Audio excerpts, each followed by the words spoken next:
Okay, so I have to be the 1 millionth person to do a YouTube iceberg out there. I myself have already made 2, but my audience wasn't as big as it is today. Either way, I definitely recommend watching them after this video, and I'm going to try and not repeat any of the same entries that I did in either one of those videos in this one. So if there's something that you know about that I haven't covered here, chances are that I've probably touched it in a previous video. Anyways, you're here because you want to hear the scandalous, you're intrigued by the controversial. Mystery is a door and you want to go through and see what's behind. Well, you're in luck, because in this video, we're going to be going through YouTube's entire history and looking at the most controversial moments, the most scandalous events, and the most messed up incidents that this platform has to offer. While there's going to be a few here that I'm sure that you're going to know about, there might be a few later on that you might not be so aware of, so definitely stick with this video and we'll take a drive down Half-Wit Highway. One last thing, please do not send hate to anyone involved in this video, even the really shitty people. I don't condone that whatsoever. So without further ado, this is the YouTube Scandals and Controversies Iceberg explained. Up first we have Logan Paul and his trip to Japan. I'm sure you all know about the video that I'm speaking about because he went to a forest in Japan that's famous for people unfortunately ending their own lives. And then the next week he decided to tase a dead rat. So why did he do it? I think at the time he and his brother were looking for the next big outrageous thing to do on their channels. Similar to a good story, each video has to top the last. The problem with this though is that there's absolutely a line between content that pushes boundaries and content that is there for shock value and shock value alone. What Logan Paul did for a bit of money, a few subscribers, and to make a video was at the very least disgusting and at most an unforgivable few minutes that should have ended the man's presence online. He's since made perhaps the most iconic apology video of all time, but he's ultimately bounced back. The response to this controversy from a few fellow creators online was fair enough, because what Logan did at the end of the day was devoid of human empathy in my books. You might be able to forgive him, but it's important to never forget that this man thought that filming a dead man's body after he hanged himself was acceptable behaviour, which it clearly is not. PewDiePie racism. I think I need to be as unbiased here as possible. I can't just include YouTubers that I don't care for. PewDiePie has been wrapped up in a lot of controversy throughout his time on YouTube. A lot of these scandals have been a bit race related, and while some of them are completely stupid, he has in fact had a slip up or two in a moment of weakness here or there. I'm sure you all know about the infamous bridge clip which triggered another apocalypse, and in all fairness, the mainstream media has overblown many aspects of what Pewds has done in the past. Either way, this is still very common knowledge, so I think it's time to move down this iceberg. Stupid challenges. So I thought it would be good to include this one because they aren't specifically tied to any one person like some of the later challenges or pranks that we're going to be covering further down the iceberg, but some of these I just want to name drop for a second. This includes the Don't Judge Me challenge, which just got hijacked by a bunch of vain and vapid 16-year-olds trying to show the internet how attractive they were, but actually just said that people with glasses, gaps in their teeth and freckles were ugly. We also have the Tide Pod challenge, which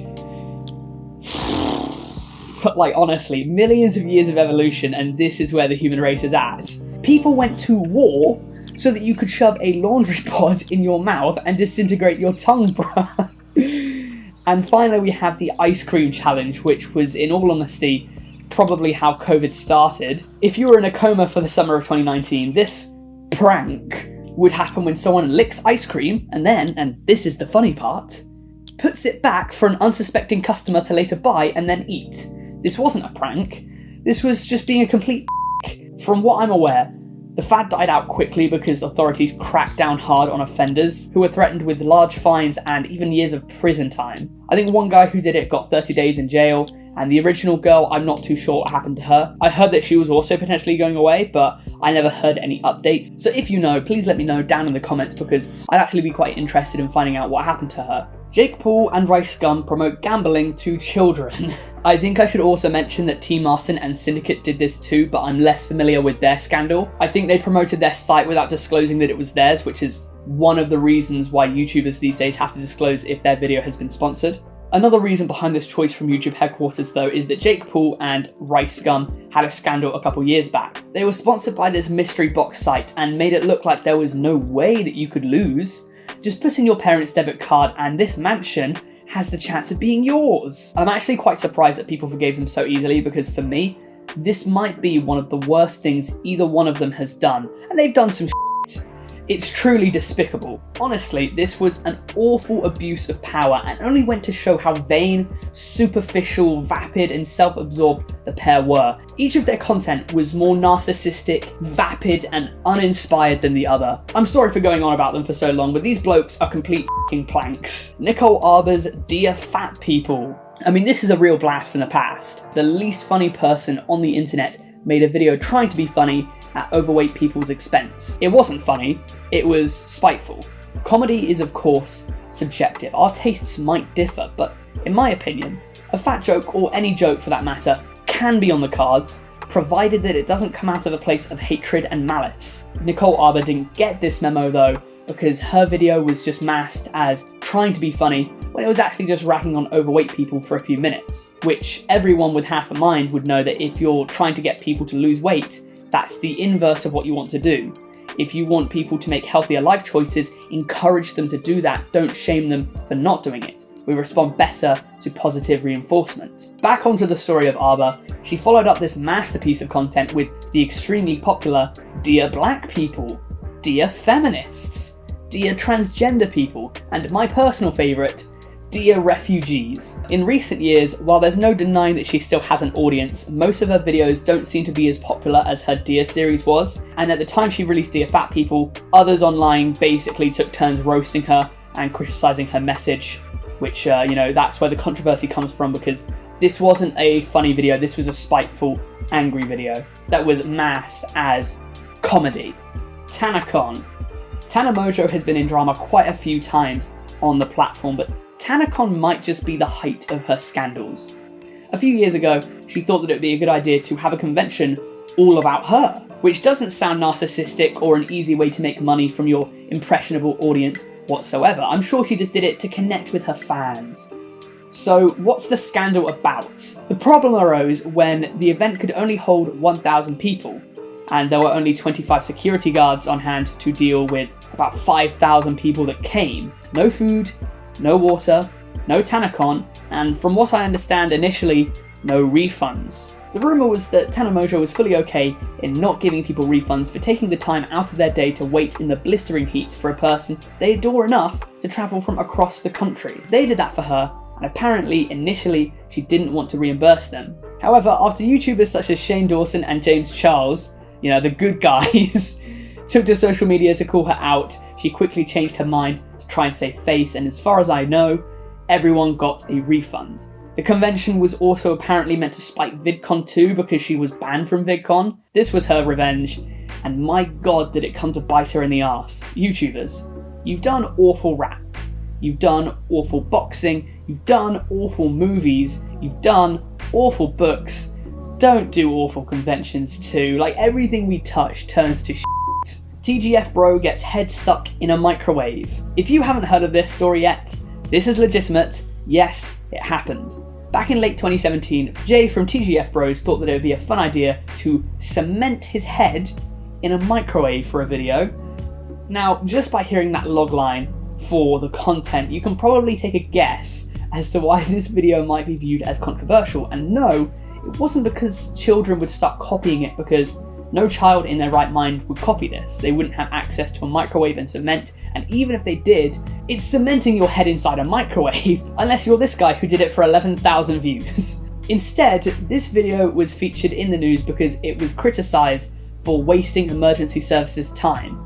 It went wrong when the cement hardened too quickly and it stuck Jay's head in there with very little oxygen. I think he was like breathing through a straw or something. The firemen had to be called in and they had to get this thing off. People argue that they really should have been out there doing other things instead of dealing with this numpty. In his interview with the news, Jay didn't really seem to be remorseful, which is apparently not uncommon for him because he just doesn't give a fuck. These guys are also creators who like to go over the line, but cementing your head in a microwave has to take the cake.